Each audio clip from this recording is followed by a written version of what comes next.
แซมสาวเชียวมิตรที่เจอกันจะเปรียบเหมือนนางฟ้าบนสวรรค์เป็นสิ่งเอายืมมันตานี่ทุกท่านอาจจะบรรยายได้ให้ค่อยในหูสึกมีจิตสำนึกอยู่ในใจบ่อยากจะเป็นแต่เพื่อนที่เข้าใจกันและกันความรู้สึกกับกลายเป็นหลายกว่าเพื่อน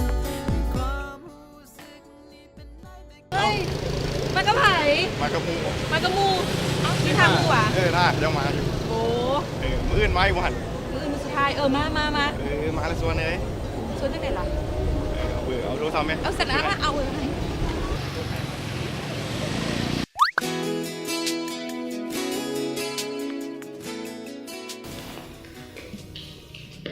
อ้าวมาให้ยัง มาลงทะเบียน ลงทะเบียนเฮียนนี่ดีวะ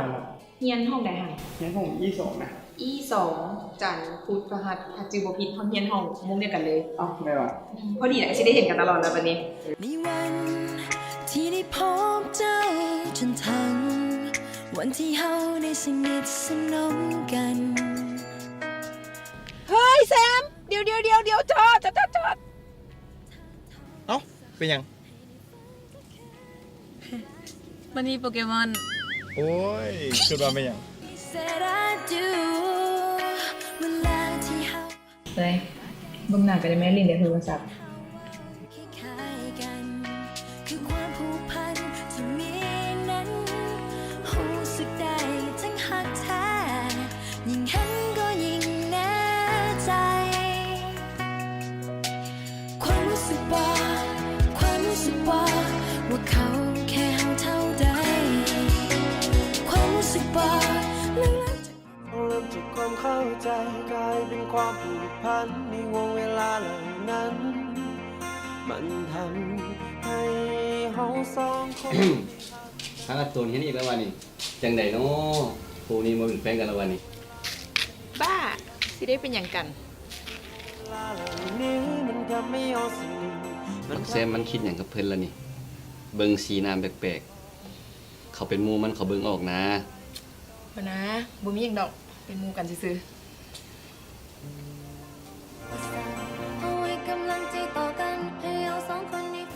เป็นอีหยังเครียดให้เขาป่ะ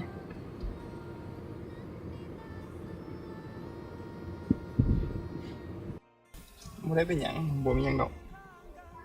ทำบ้านแล้วเมื่อหน้าเจอกันไหม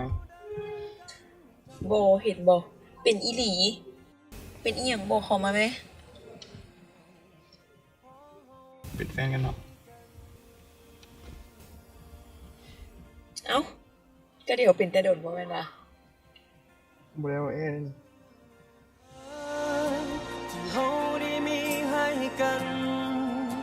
มันเป็นเหมือนฝันที่ยิ่งใหญ่ที่บ่มีคำอธิบายบ่มีคำบรรยายทั้งมันบางครั้งเลยจะล้มจะอาจจะท้อทั้งมันบางครั้งเอานั้นอาจจะบอกเข้าใจกันแต่เฮารู้ว่าเฮารักกันจะบ่ทำให้ความผูกพันซื้อมาแต่ใส มากบ่ บ่มักกับใจเด้อ ก็เมื่อเฮามีกันและกันสองคน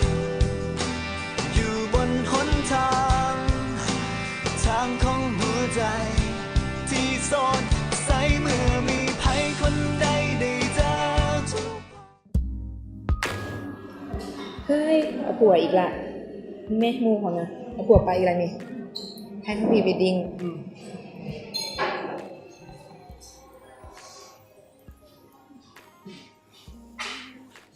นี่สุดเจ้าสาวด้วยงามบ่เป็นนางงามบ่ เป็นยัง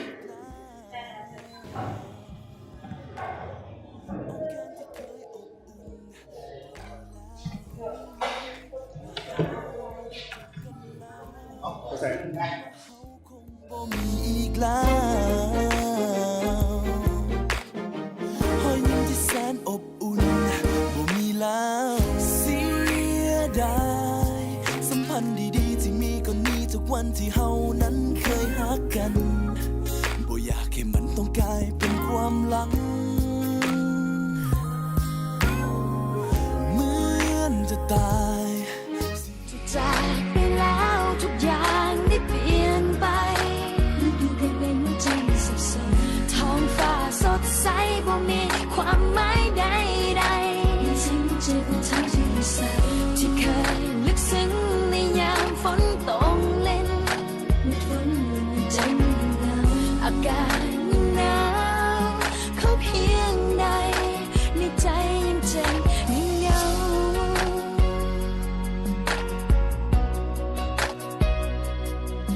นับจากนี้